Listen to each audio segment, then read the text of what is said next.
o que é o Evangelho.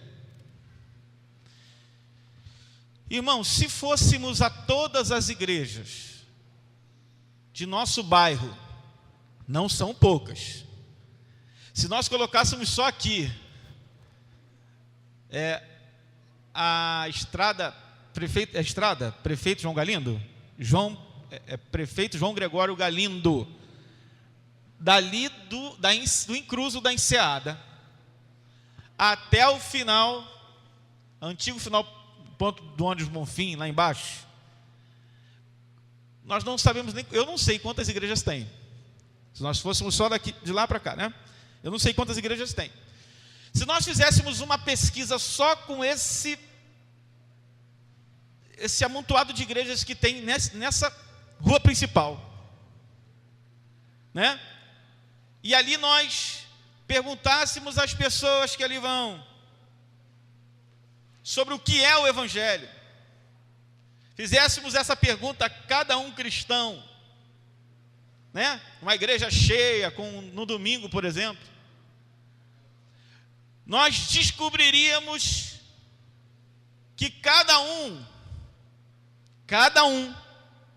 talvez deixaria uma resposta diferente da outra sobre o que é o Evangelho. Uma pesquisa rápida sobre o que cremos nessas igrejas, uma pesquisa rápida mostrará dezenas de explicações diferentes sobre o Evangelho. Concordam comigo? Agora, nós precisamos entender, antes de qualquer coisa, que o Evangelho de Jesus Cristo não é uma mensagem entre muitas mensagens. O Evangelho de Jesus Cristo é a mensagem da Escritura, no singular. O Evangelho de Cristo não é uma mensagem no meio de outras mensagens.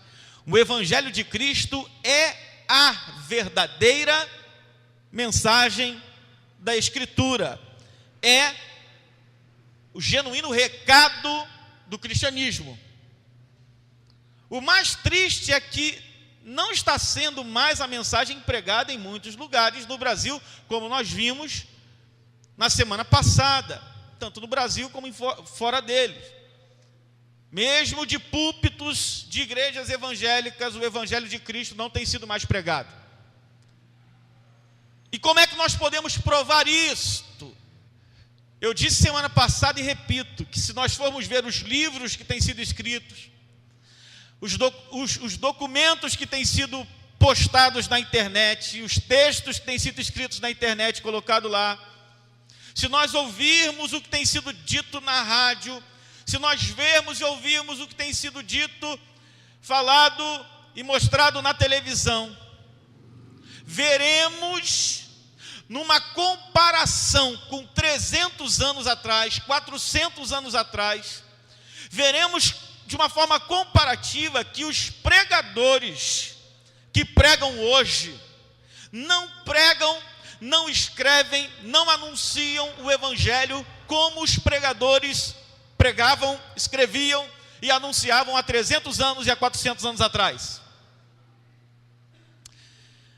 Aí você pode me dizer assim, é porque eles viviam há muito tempo atrás, 300 anos atrás, 400 anos atrás. Agora eu tenho uma mensagem para te dizer nessa noite. O Evangelho de Jesus Cristo não envelhece. O Evangelho de Jesus Cristo é uma mensagem que ultrapassa gerações e deve ser a mesma mensagem, independente da época, independente do século, independente do local onde seja pregado, tem que ser a mesma mensagem. Se eu volto na história do cristianismo, na história da igreja, 300 anos atrás, 400 anos atrás, eu vou ver que os pregadores pregavam e escreviam, de fato, o Evangelho de Jesus. Por exemplo, Se eu fizer uma pesquisa sobre o que Lutero pregou e escreveu, sobre o que Calvino pregou e escreveu, sobre o que Charles Spurgeon pregou e escreveu, sobre o que Jonathan Edwards pregou e escreveu, sobre o que George Whitefield pregou e escreveu, sobre o que John Owen pregou e escreveu, sobre o que John Bunyan pregou e escreveu, sobre o que pregaram os grandes pregadores da história e escreveram os grandes pregadores da história, eu vou ver que eles escreveram e pregaram o verdadeiro evangelho de Cristo. O que o senhor está querendo dizer com isso então, pastor? É que tanto a Bíblia quanto o testemunho da história do cristianismo são capazes de nos provar que o que nós temos ouvido e visto e lido hoje não é o evangelho? É isso aí. A Bíblia Sagrada, bem como o testemunho dos grandes pregadores da história, nos dão prova, nos dão subsídios, nos dão material, nos dão evidências de que o que nós temos ouvido, o que nós temos lido e o que nós temos muitas vezes pregado não é o evangelho de Jesus. Voltemos para a Bíblia, especialmente para o exemplo de Cristo. Os sermões e os escritos dos apóstolos, como a autoridade final para o entendimento do evangelho. É isso que nós devemos fazer. Voltarmos-nos para a Bíblia, para as palavras de Jesus, para as palavras dos apóstolos. Foi isso que eu falei na semana passada. Porque as palavras de Jesus e as palavras dos apóstolos constituem a base do verdadeiro evangelho. Qualquer coisa que seja falado fora disso é outro evangelho e não é o evangelho de Jesus. Eu acho que nós temos que definir isso, colocar um ponto final nisso. Agora vejam só que coisa interessante que eu observo aqui. Há uma questão sobre a mensagem do evangelho muito importante. A questão está lá. Se você tivesse, olha a questão interessante. Se você tivesse a oportunidade hoje, de saindo daqui, explicar a mensagem do evangelho a uma pessoa não convertida, o que você diria? O que você diria a uma pessoa não convertida se você tivesse a oportunidade de pregar o evangelho para ela hoje ainda? O que você diria? Quando nós compartilhamos o evangelho com os descrentes, quais são os principais elementos que devemos ter certeza de comunicar? É justamente isso que eu quero que os irmãos pensem comigo nessa noite. No aspecto positivo do evangelho. Falamos na semana passada no aspecto negativo, o que não é o evangelho. Hoje eu quero apresentar aos irmãos o que é o evangelho de Jesus. Nos seus aspectos mais essenciais, nos seus componentes mais essenciais. Então nós vamos ver hoje os componentes essenciais da mensagem do evangelho de Cristo.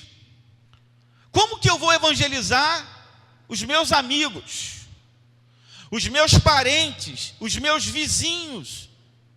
De maneira prática, como que eu vou me valer do evangelho de Jesus para falar às pessoas? Para meus pais, para os meus irmãos? Como eu vou apresentar o evangelho de Jesus Cristo aos meus filhos? Como?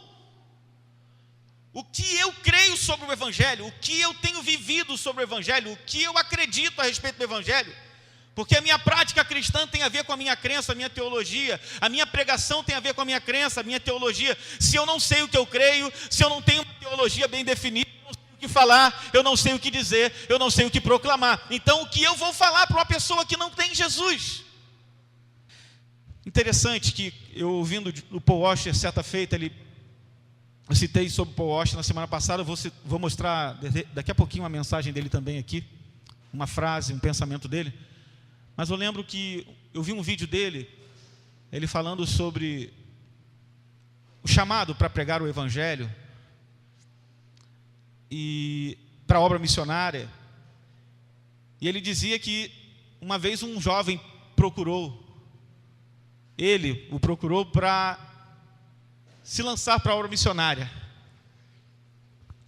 E aí o jovem, cheio de paixão, cheio de garra, procurou o pastor Paul Washer na sua agência de missões e disse assim: pastor, eu quero me lançar na obra, eu quero pregar o Evangelho às nações, eu quero ir, eu quero falar, eu estou cheio de vontade, cheio de paixão pelas almas. E ele,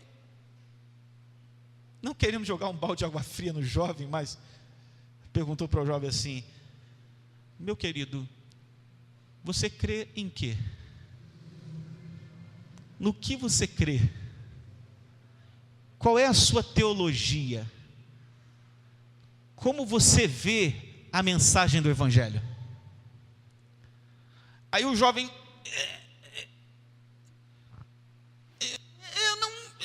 eu tenho vontade, eu tenho paixão. Ele falou: não, mas isso não é tudo.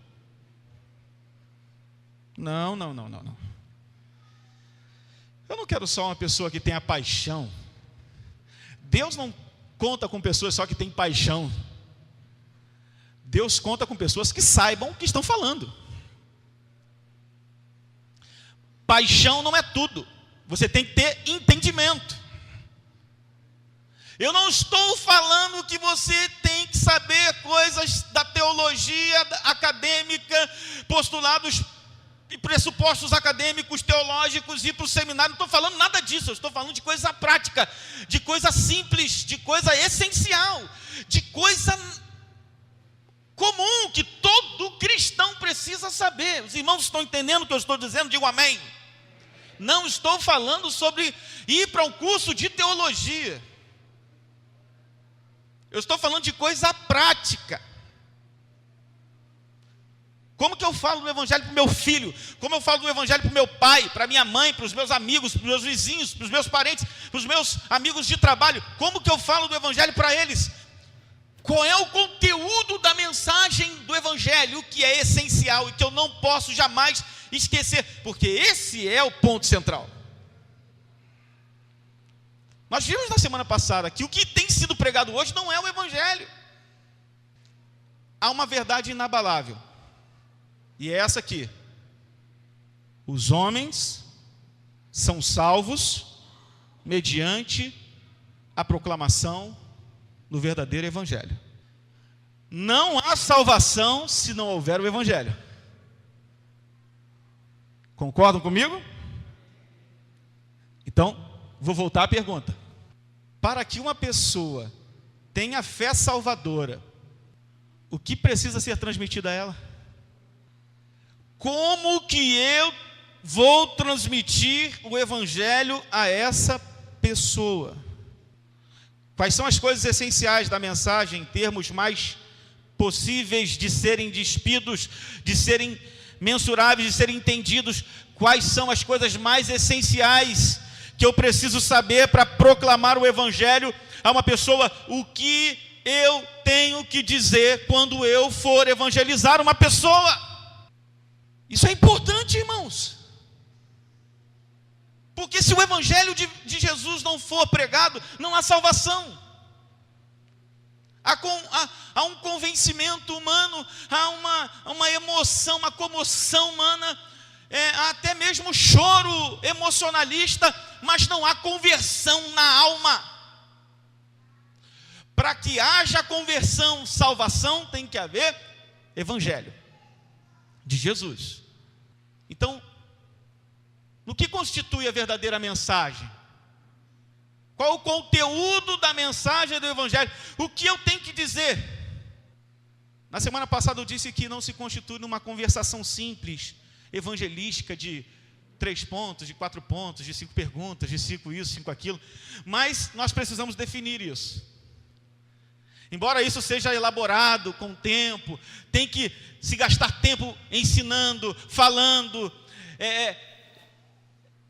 explicando a miúde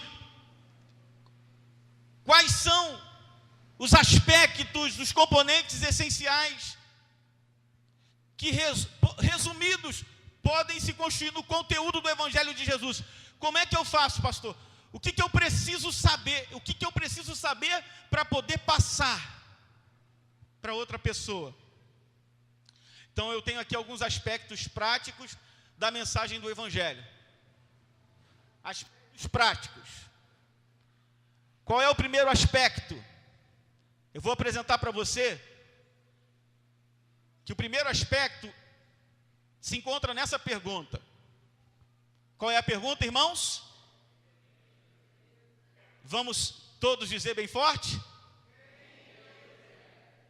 Está dando para ver direitinho? Quem Deus é? Essa é a primeira pergunta que eu preciso fazer dentro do aspecto essencial, prático da mensagem do Evangelho. Quem Deus é? Segunda pergunta: por que as pessoas estão afastadas de Deus? Essa é a segunda pergunta que eu preciso fazer. São aspectos práticos. Depois eu vou desmembrar isso aqui, depois eu vou destrinchar isso aqui. Depois eu vou trazer isso aqui em desdobramentos. Primeira coisa, quem Deus é? Segunda coisa, por que as pessoas estão afastadas de Deus? Terceiro, o que Cristo fez como mediador entre elas e Deus? Essa é a terceira pergunta que eu preciso saber, preciso fazer para mim mesmo e depois preciso explicar para as pessoas. Quarto lugar, como as pessoas deverão responder a Deus. Então, repetindo, quem Deus é. Segundo, por que as pessoas estão afastadas de Deus. Terceiro, o que Cristo fez como mediador entre essas pessoas que estão afastadas de Deus e o Deus. Quarto lugar, como as pessoas devem responder a Deus. Esses são os aspectos práticos da mensagem do Evangelho. Agora, eu coloquei essas 4 perguntas formuladas de uma outra maneira, escritas por esse autor aí, chamado Greg Gilbert, no seu livrinho O que é o Evangelho? Eu apresento aos senhores aqui, ó, o que é o Evangelho. Ele escreveu esse livro no ano passado. Na verdade, foi editado aqui no ano passado pela editora Fiel. Ele falou no congresso da Fiel e foi editado esse livrinho. O que é o Evangelho? O autor está lá, ó, Greg Gilbert. Ele coloca essas 4 perguntas cruciais de uma outra maneira, mas são as mesmas perguntas, são as mesmas coisas, são os mesmos aspectos. Mas eu vou reformular, porque quando a gente reformula, a gente grava melhor. Primeiro, quem nos fez e diante de quem somos responsáveis? Lá eu perguntei, quem Deus é? Aí aqui ele pergunta assim, quem nos fez? E diante de quem somos responsáveis? Segunda pergunta, qual é o nosso problema? Em outras palavras, estamos em dificuldades. Por quê? Lá, antes, nós falamos que os homens estão afastados de Deus. Agora ele coloca aqui, qual é o nosso problema? O que foi que aconteceu conosco? Nós estamos em dificuldades, nós estamos com um problema sério. Por que a gente está com esse problema? É a mesma pergunta colocada em outras palavras. Terceiro, qual é a solução de Deus para esse problema? O que Deus fez para nos salvar de nossa situação? A mesma coisa. Lá, sobre Cristo como mediador entre nós, pecadores, e Deus. Em último lugar, como eu, aqui e agora, posso ser incluído nessa salvação? O que essas boas novas operam no homem? Mesma coisa que lá, só que em outras palavras. Recapitulando, essas são as perguntas cruciais do Evangelho. Quem nos fez? Diante de quem somos responsáveis? Segundo, qual é o nosso problema? Nós estamos em dificuldades, e por que estamos em dificuldades? Terceiro, qual é a solução de Deus para esse problema? O que Deus fez para nos salvar da nossa situação? Quarto, como eu, aqui e agora, posso ser incluído nessa salvação? O que essas boas novas operam em mim, operam no homem, operam em você? Diante disso, nós temos os princípios. Em primeiro lugar, gente, o Evangelho é uma mensagem a respeito de Deus. Esse é o primeiro princípio do Evangelho. O Evangelho é uma mensagem a respeito de Deus. Os grandes pregadores, pastores, os pregadores mais conservadores, que mais são fiéis à história do cristianismo, sempre que vão falar do Evangelho a alguém, começam com Deus. Porque o Evangelho é uma mensagem a respeito de Deus. Segundo lugar, o Evangelho é uma mensagem a respeito do pecado, do homem pecador. O Evangelho é uma mensagem que fala do nosso problema, da nossa dificuldade, do nosso afastamento de Deus. É um Evangelho que fala de Deus, a respeito de Deus, de quem Deus é, do seu caráter. Nós vamos já desmembrar isso melhor já. Mas também é um Evangelho que fala sobre o pecado. Hoje você já não ouve mais falar sobre o pecado, né? Isso afasta as pessoas. Falar sobre o pecado está fora de moda. Você tem que falar de outras coisas. De pecado não. Terceiro lugar, o Evangelho é uma mensagem a respeito de Cristo. De Cristo. Quarto lugar, o Evangelho é uma chamada à fé e ao arrependimento. Numa só palavra, resumindo, Deus, homem pecador, Cristo, resposta. Vamos começar com Deus. O Evangelho é uma mensagem a respeito de Deus.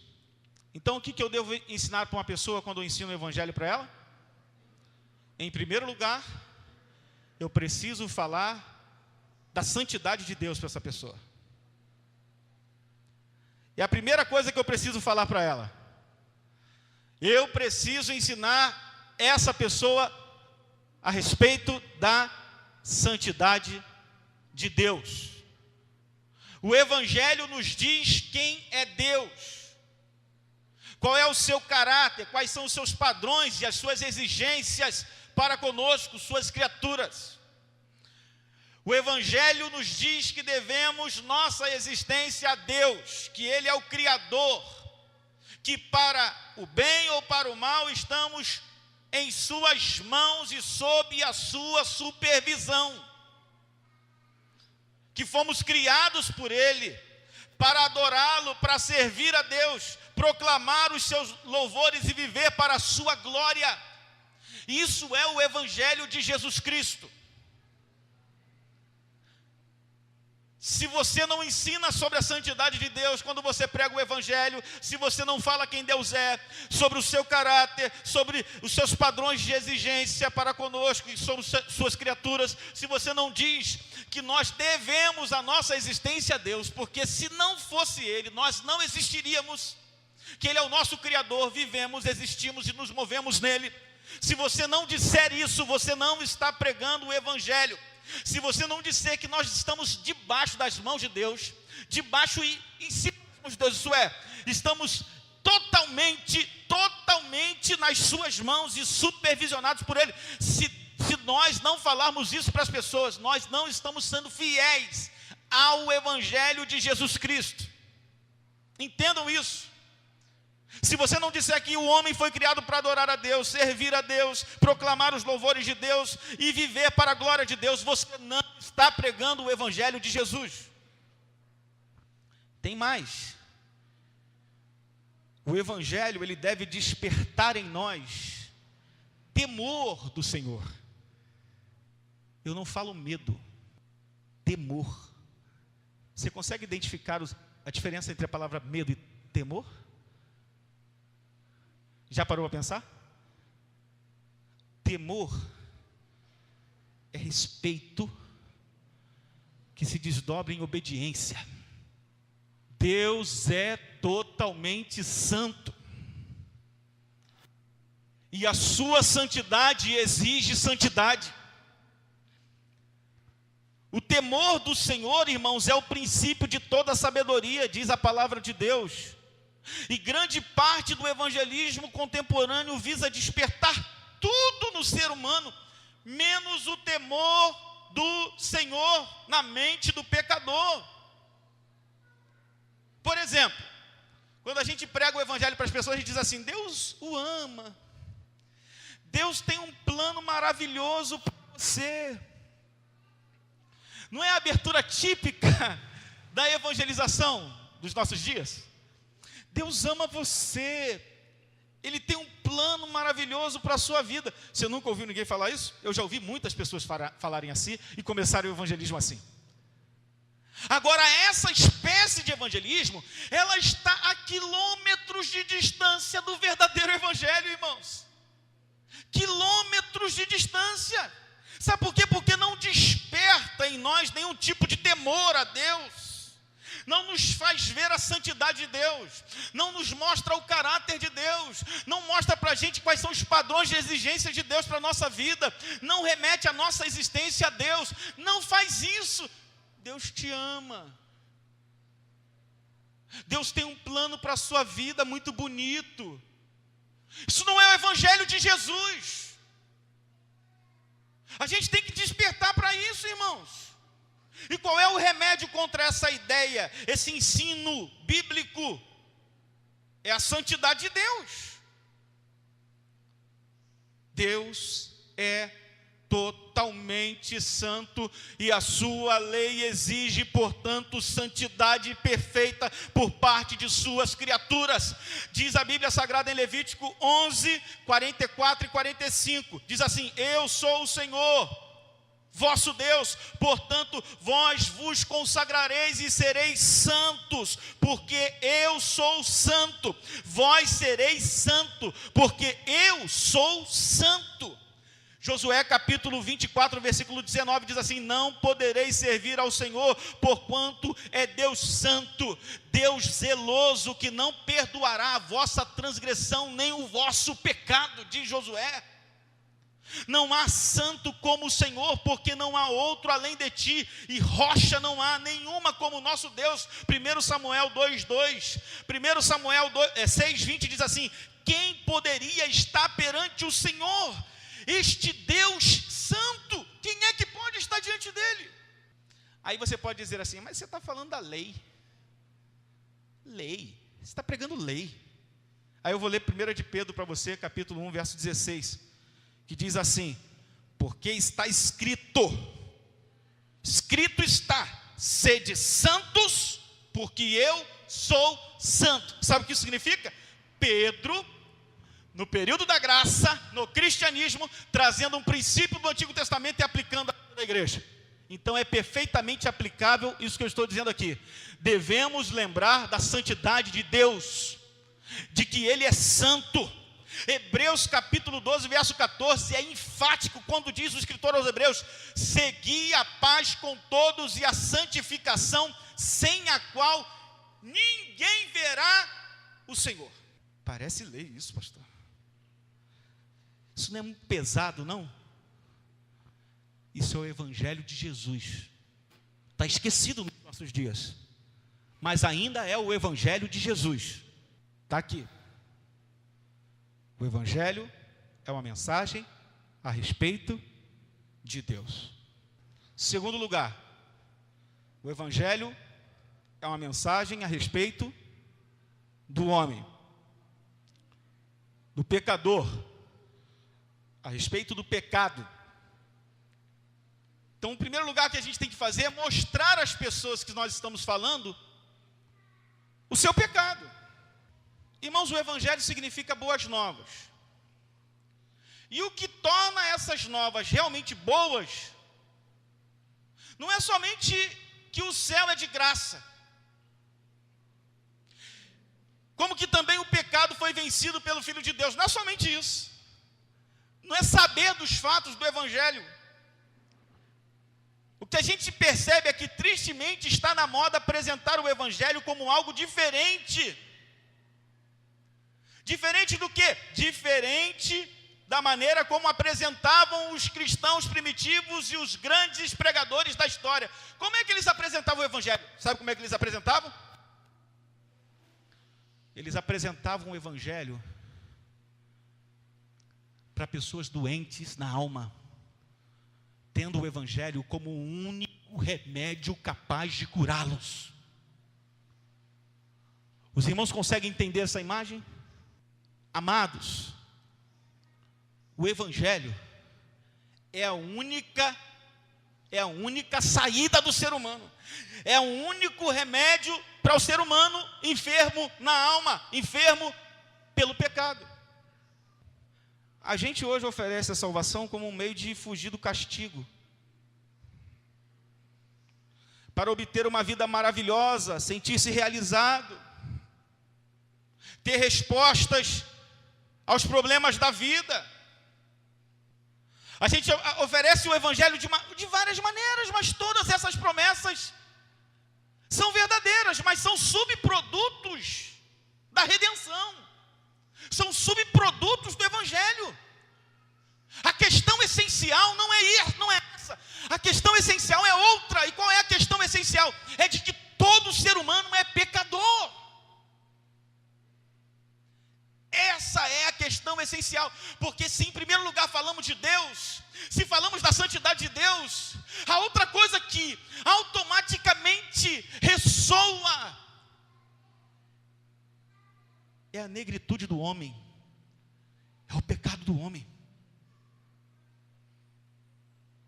Diante de quem vivemos? De um Deus santo. Quem somos nós? Pecadores. Então você precisa mostrar o pecado. Você precisa colocar a pessoa no seu devido lugar. O Evangelho nos diz como estamos aquém do padrão de Deus. Como nos tornamos culpados, impuros, desamparados no pecado e que agora estamos sob a ira de Deus. Essa é a questão. Essa é a questão crucial.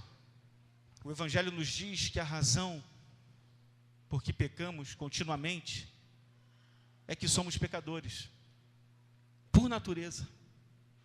E nada que fazemos pode nos tornar puros e nos trazer de volta ao favor de Deus. Aí eu desafio qualquer pessoa a que ensine algo diferente disso aqui. Porque se fosse suficiente qualquer prática nossa, se pudéssemos fazer alguma coisa para nos tornarmos puros e que nos fizesse novamente voltar ao seio do Pai, à convivência com Deus, qual seria a razão do sacrifício de Cristo na cruz? Então o Evangelho quer nos mostrar que nós pecamos continuamente, que somos pecadores e que nós não fazemos nada, não temos condições de fazer nada para nos tornar puros. Nós não conseguimos por nós mesmos, pelos nossos próprios méritos, pelas nossas próprias obras meritórias, nos voltarmos para Deus. Não há condições disso. O Evangelho precisa mostrar isso. O Evangelho nos mostra a nós mesmos como Deus nos vê, ensinando-nos a pensar sobre nós mesmos do modo como Deus pensa. Toda vez que eu falo sobre isso, eu gosto de lembrar daquela vez que o fariseu e o publicano foram diante de Deus.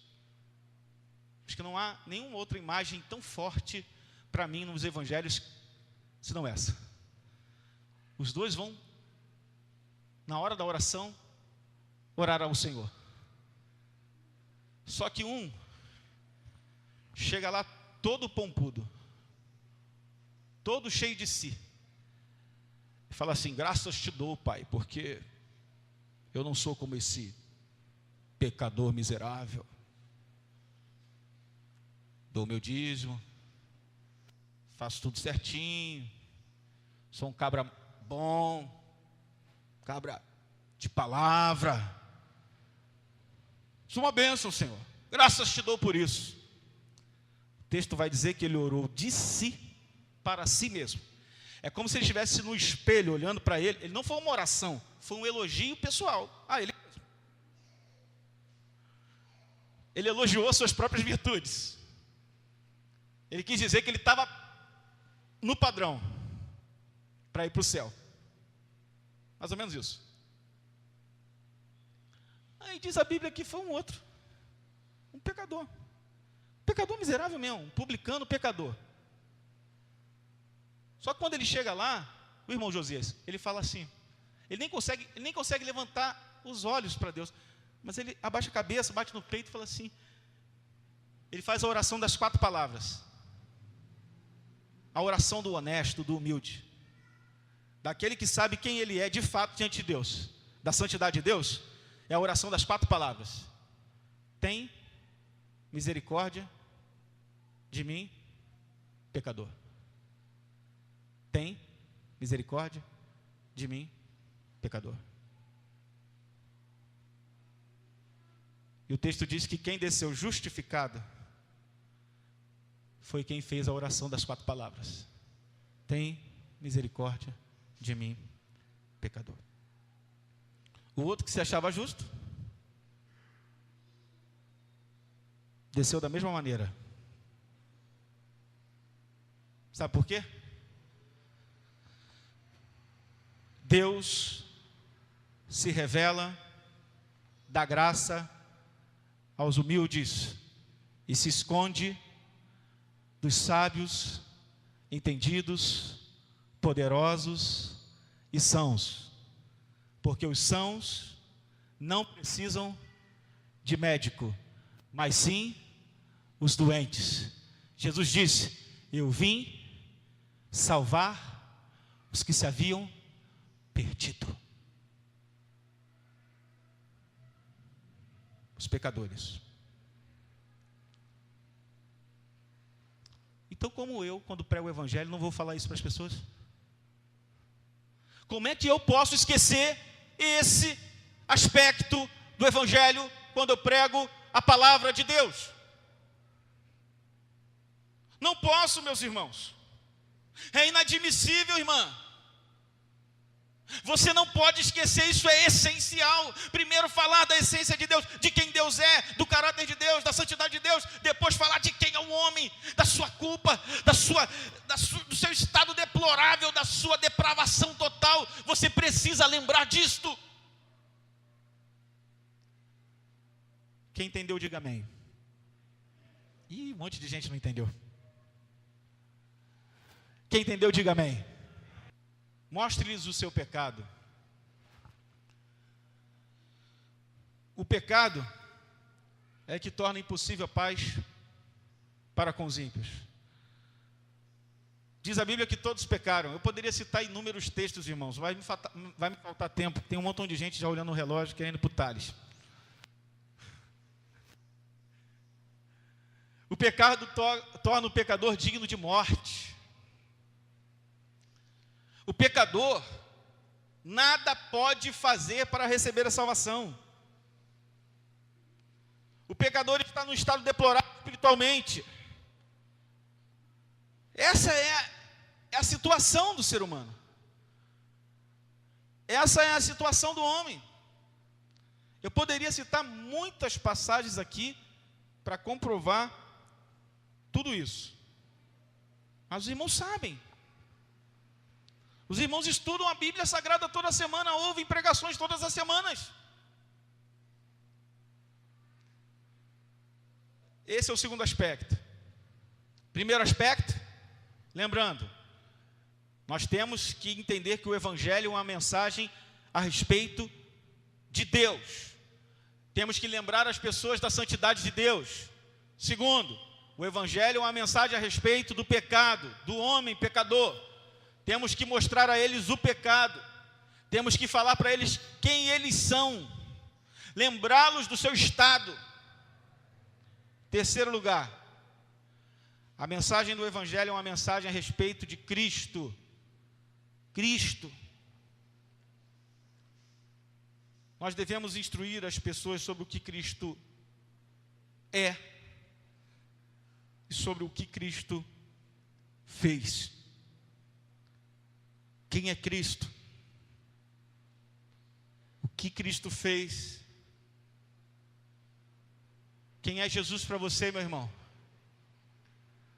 Jesus é um funcionário público que te atende num balcão de bênçãos todas as semanas?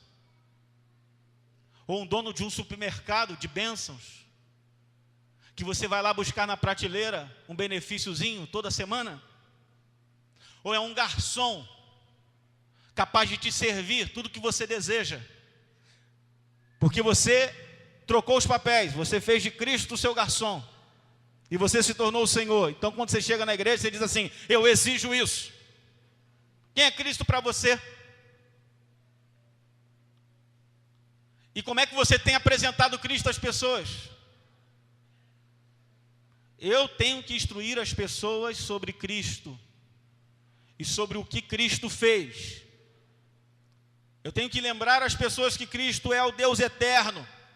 Diz a palavra de Deus, João, capítulo 1, versículo 1 ao 3, e o versículo 14, assim: no princípio era o verbo estava com Deus, o verbo era Deus, ele estava no princípio com Deus, todas as coisas foram feitas por ele, e sem ele, nada do que foi feito se fez, e o verbo se fez carne, habitou entre nós, e vimos a sua glória como a glória do unigênito do Pai, cheio de graça e de verdade, porquanto nele habita corporalmente toda a plenitude da divindade, diz a palavra de Deus em Colossenses 2, 9. Para entender o que Deus fez, o pecador tem de entender quem Cristo é.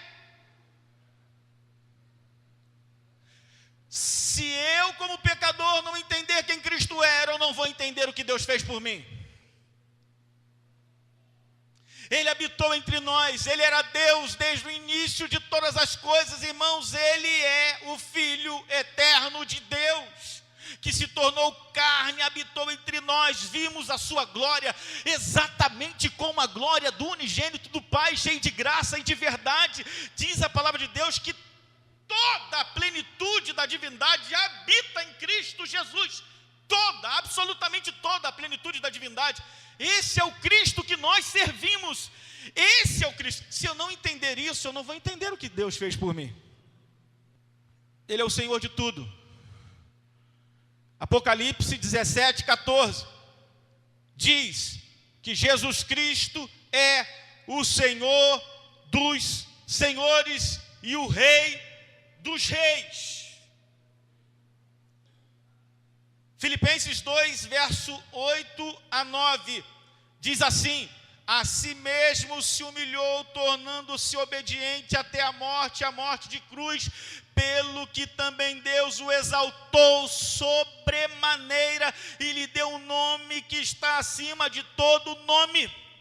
Atos capítulo 10, verso 36, este é o Senhor de todos da terra. Cristo é o Senhor, irmãos. Ele é o Senhor dos senhores, Ele é o Rei dos reis. Ele é o Deus que se fez carne, se humilhou, tabernaculou, habitou entre nós, desceu, se humilhou até a morte de cruz.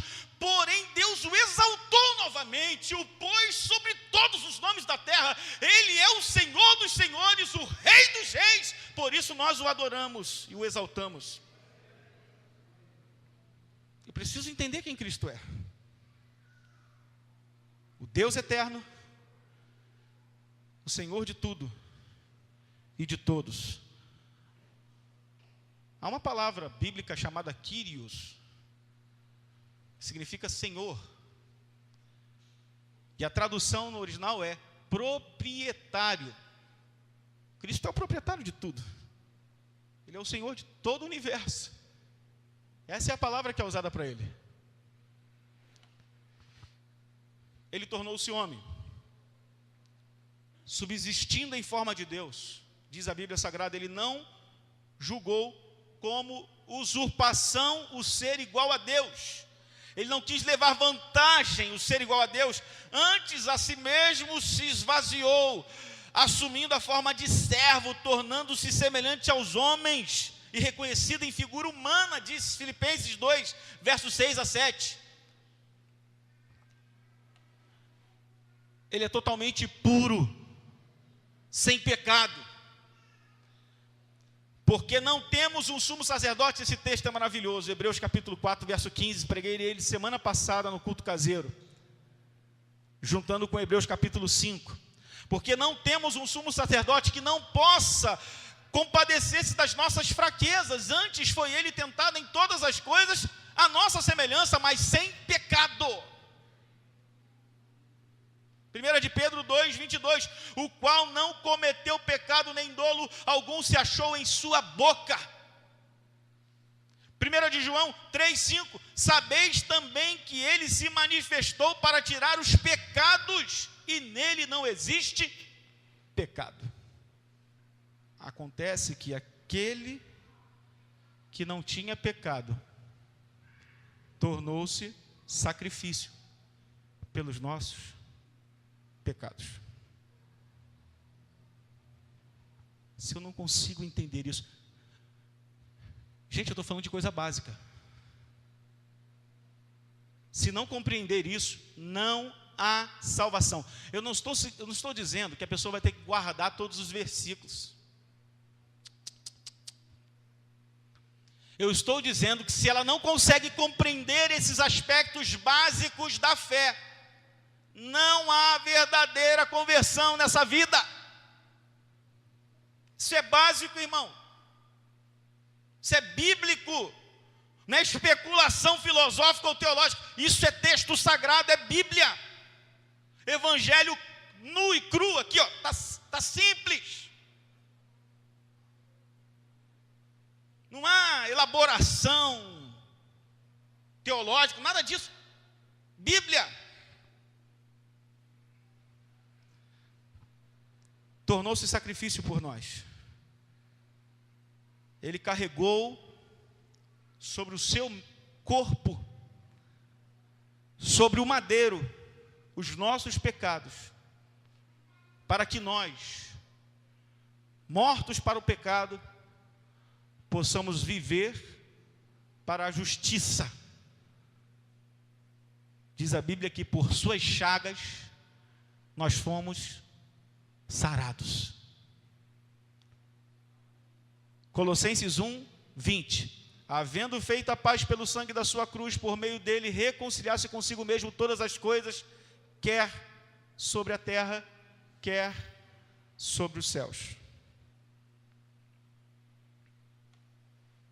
Só que a morte não pôde contê-lo. Ele derramou o seu sangue como expiação por nossos pecados, mas a morte não pôde contê-lo. Ele ressuscitou ao terceiro dia. Morreu na cruz. Ele proveu o caminho de salvação para os pecadores. Mas ele triunfou, ressurgindo dos mortos ao terceiro dia. Diz a Bíblia Sagrada. E nós temos que lembrar isso às pessoas. Isso é o Evangelho de Jesus Cristo. Primeiro, eu lembro as pessoas sobre a santidade de Deus. Quem Deus é. Eu tenho que começar com Deus. O Evangelho é uma mensagem que fala de Deus. Me remete a Deus em primeiro lugar, antes de qualquer coisa. Segundo, é uma mensagem que fala de mim mesmo. Quem sou eu diante desse Deus? Terceiro, uma mensagem que fala de Cristo. Quem é Cristo? Eu não vou saber o que Deus fez por mim se eu não souber primeiro quem é Cristo. Talvez você diga assim: tem muita gente que não sabe nem quem Jesus é e é salva. Eu vou contar em 2 minutinhos, máximo 5, um testemunho rápido. Eu servi a Jesus 5 anos da minha vida, antes que um parente meu fosse salvo pelo Senhor. 5 anos. Eu sempre orava, pregava, falava de Jesus para as pessoas da minha casa, os meus parentes, sem resultado, sem sucesso. Mas um presbítero da igreja, de onde eu era, dizia sempre para mim assim: alguém precisa ouvir uma palavra sua. Alguém precisa ouvir uma palavra sua. Alguém um dia vai precisar ouvir uma palavra sua. Alguém um dia vai precisar ouvir uma palavra sua. Eu não entendia. Desde que eu me converti, ele dizia isso. E eu comecei a estudar teologia depois do primeiro ano que eu me converti. Estudei 3 anos, depois estudei mais 4 anos e meio. 5 anos então depois que eu me converti, nenhum dos meus parentes estavam servindo a Jesus. Eu encontrei com uma pessoa muito importante para mim, que é a minha mãe, no meio da rua, totalmente desesperada. Totalmente desesperada.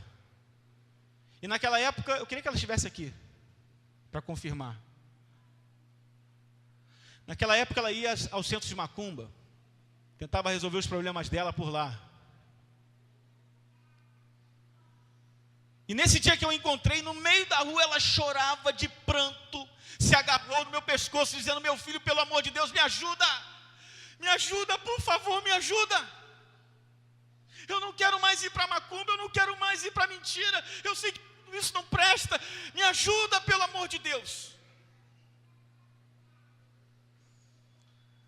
Sabe qual foi a minha resposta para ela? Fica de joelho aí, mãe, levanta a sua mão para Jesus. Faça uma oração simples comigo agora. Foi isso que eu disse isso para ela? Foi isso que eu fiz? Não foi, irmãos. Por mais que ela estivesse desesperada, por mais que ela estivesse ali atordoada, não foi isso. A minha esposa está de prova aqui. Eu falei para ela assim: mãe, eu não posso te ajudar. Como assim, meu filho? Eu não posso te ajudar, mas eu sei quem pode te ajudar, e eu vou te apresentar uma pessoa essa noite, vai te ajudar. Como assim, meu filho? Vai lá em casa que eu vou te apresentar ele. Eu vou para o seminário, você vai para o seu trabalho, à noite nós conversamos, eu vou te apresentar essa pessoa. Eu não consegui estudar naquele dia. Claro que eu não consegui estudar, mas eu fui para o seminário, eu precisava de tempo. Eu precisava de tempo, irmãos, para poder pensar, orar, meditar na palavra. Eu precisava de tempo. Quando eu cheguei em casa, ela já estava lá com a minha esposa conversando, sentada na cozinha, na mesa da minha cozinha. Ela me viu chegar em casa sem ninguém. Eu falei para ela: boa noite, mãe, já volto já vou te... E ela ficou assim, ó. Eu fui para dentro do quarto, peguei minha Bíblia. e voltei. E ela me perguntou: e aí, quem é que você vai me apresentar? Qual é a pessoa que você tem para me apresentar? Senta aí que eu vou te mostrar quem é essa pessoa. Abri a Bíblia para ela e comecei a apresentar Jesus Cristo para ela. Esse Jesus Cristo que eu estou falando para os irmãos aqui, que morreu na cruz por nós. Esse Jesus Cristo que é Deus eterno, que habitou entre nós, e nós vimos a sua glória como a glória do unigênito do Pai, cheio de graça e de verdade. Esse Jesus Cristo que foi capaz de ir à cruz por cada um de nós, levando sobre ele os nossos pecados, sendo ele perfeito, sem pecado, se fazendo maldito por nós. Foi esse Cristo que eu apresentei para ela, e ela ali, irmão, se converteu ao Senhor, e até hoje ela serve ao Senhor. Até hoje ela serve a Deus.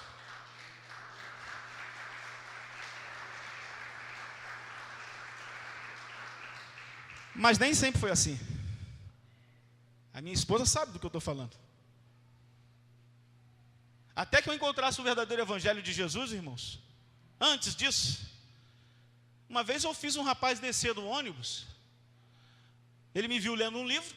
Eu me lembro como se fosse hoje. Eu estava lendo um livro. O nome do livro é O Homem que Orava, John White. O Homem que Orava. O homem que orou pela Índia, um missionário. Livrinho fininho, muito bom, recomendo. Eu estava lendo no ônibus, um rapaz me viu lendo o livro e falou assim: é livro de Jesus? Fala de Jesus? Eu falei: fala de Jesus. Eu gosto muito de ler também, estou afastado da igreja. Rapaz, eu aproveitei aquilo ali, comecei a falar de Jesus para o rapaz e tal, comecei a pregar o evangelho do jeito que eu achava que tinha que pregar, neófito, sem conhecimento nenhum, e de repente comecei a falar, e o rapaz começou a perceber que eu me tornei um chatonildo. Chatonildo. Porque eu não estava pregando o evangelho, eu queria convencê-lo a todo custo. Eu fiz o rapaz descer comigo no ponto de ônibus que eu desci. Levei ele para minha casa, minha esposa está de prova. Levei ele para minha casa na hora do meu almoço. Fiz ele levantar a mão quantas vezes foram necessárias para eu confirmar e depois dizer para as pessoas que ele estava salvo. Mas ele não se converteu, sabe por quê? Porque o que eu estava falando não era o evangelho de Cristo. Eu quis que ele se convertesse pela força da minha argumentação.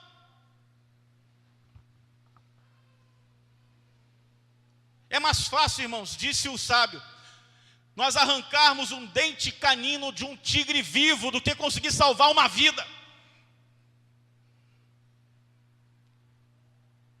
É só decisionismo, é só levantar a mão, é só dizer que aceitou, é só escrever o nome no rol de membro, mais nada, não há conversão, não há transformação. Mas quando nós apresentamos os aspectos do verdadeiro evangelho, quem é Deus, quem é o homem, quem é Cristo, nós vemos o resultado que o próprio Deus traz para a nossa evangelização. Os irmãos estão entendendo a importância desse curso?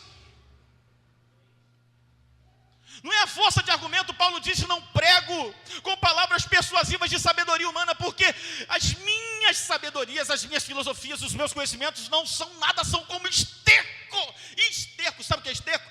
Trapo de imundícia, esterco, não serve para nada. Porque o evangelho não consiste em palavras de sabedoria humana. O evangelho é poder de Deus para a salvação de todo aquele que crê, irmãos. São minhas palavras, são as palavras das Escrituras. Elas não são velhas. Ai daquele evangelista que trocar o evangelho de Jesus, irmãos, ele vai ter que se ver com Deus. Eu tenho medo de interpretar erradamente as Escrituras, de falar o que a palavra de Deus não fala. É por isso que eu me calo quando a palavra de Deus não fala nada. Você deveria fazer o mesmo. Falar apenas de acordo com as Escrituras. Ser fiel a ela. Ser um obreiro que não tem do que se envergonhar. Que maneja bem a palavra da verdade. Aleluia. Resumindo, Cristo, Filho de Deus, Cristo, o Cordeiro de Deus, morto em favor do pecado, Cristo, o Senhor ressuscitado, Cristo, o Salvador perfeito. Esse é o Cristo que nós servimos. Então nós não devemos apresentar a pessoa de Cristo a parte de sua obra, E nem podemos apresentar a sua obra à parte da sua pessoa. Temos que apresentar Cristo e sua obra e sua pessoa. É assim que devemos apresentar o Evangelho. Quarto e último lugar. O Evangelho é uma chamada à fé e ao arrependimento. Nós temos que dizer às pessoas o que Deus exige delas.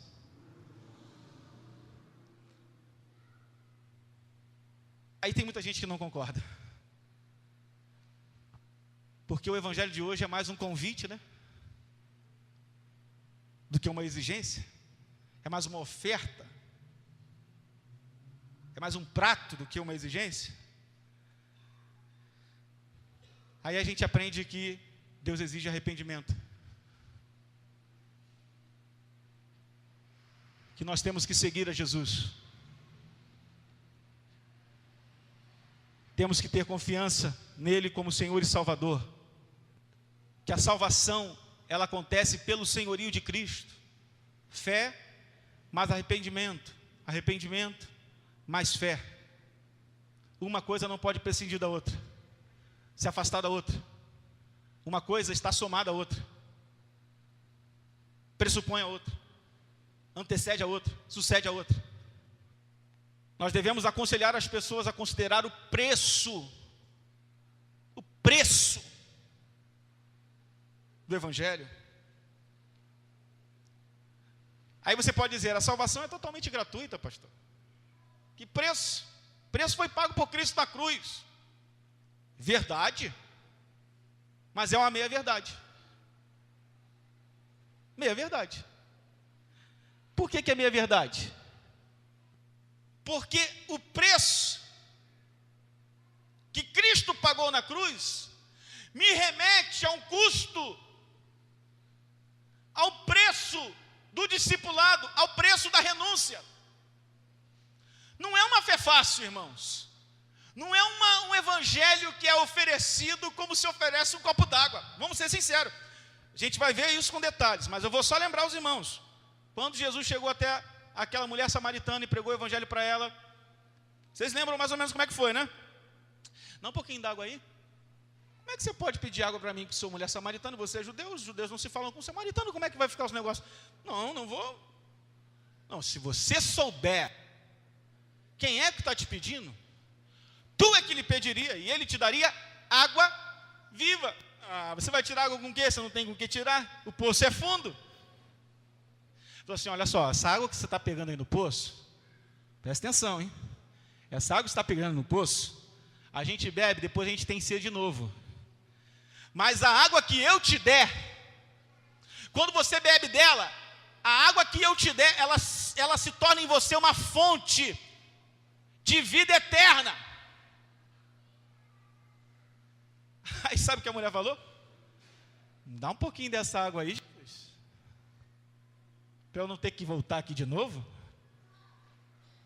Ela pensou que o evangelho era um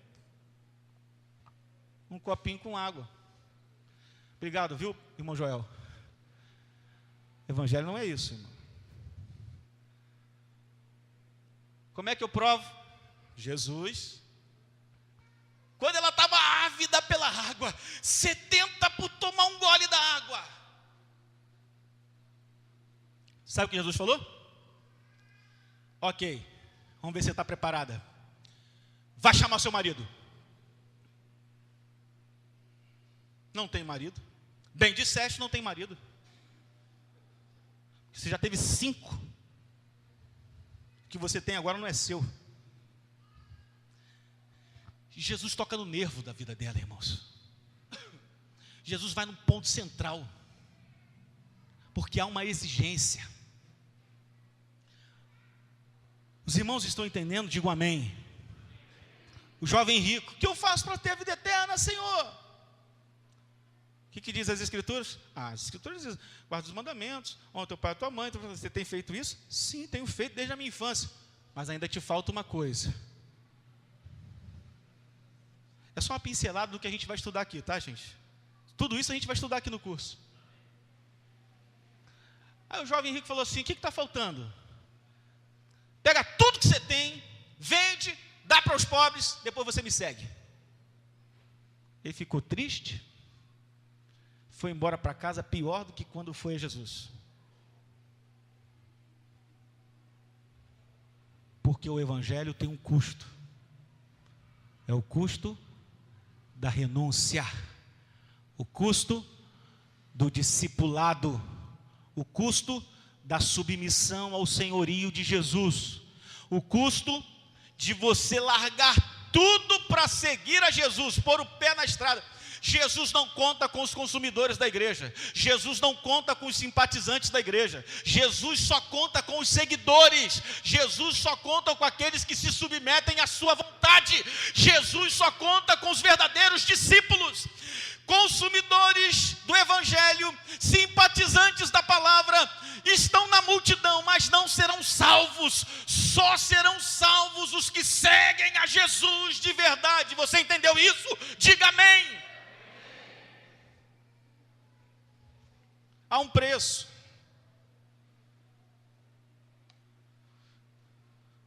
É o custo de nascer de novo, seguir a Cristo.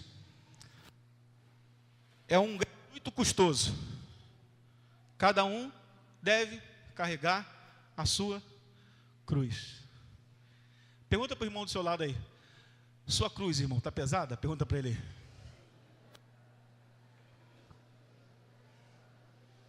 E a sua cruz, está pesada? Agora fala de novo para ele assim: vale a pena, irmão, continua que vale a pena. Continua, vale a pena, irmão. Aleluia. A gente tem que insistir, temos que confiar. Eu termino com esse texto e com duas mensagens para a gente fechar esse estudo de hoje. A gente tem que insistir para que as pessoas confiem em Cristo, somente em Cristo. Segundo aos Coríntios 5:11. E assim, conhecendo o temor do Senhor, persuadimos os homens e somos cabalmente conhecidos por Deus. E espero que também a vossa consciência nos reconheça. E Paulo explica com rigor, continuando no versículo 19 e 20. A saber, que Deus estava em Cristo, reconciliando consigo o mundo, não imputando aos homens as suas transgressões, e nos confiou a palavra da reconciliação. De sorte que somos embaixadores em nome de Cristo, como se Deus exortasse por nosso intermédio. Em nome de Cristo, pois rogamos que vos reconcilieis com Deus. Essa é a tarefa da igreja, irmãos. Pesa sobre nós essa responsabilidade. É um privilégio, mas é uma responsabilidade. Que sejamos fiéis. Eu quero fechar com o pensamento do Paul Washer. São duas partes e o pensamento do pastor J.I. Parker. Olha o que diz aqui. O evangelho começa com a natureza de Deus e vai para a natureza do homem e a queda deste. Essas duas grandes colunas do evangelho vêm montar para nós o que deveria ser chamada e conhecida por cada crente como o grande dilema. E o que é este dilema?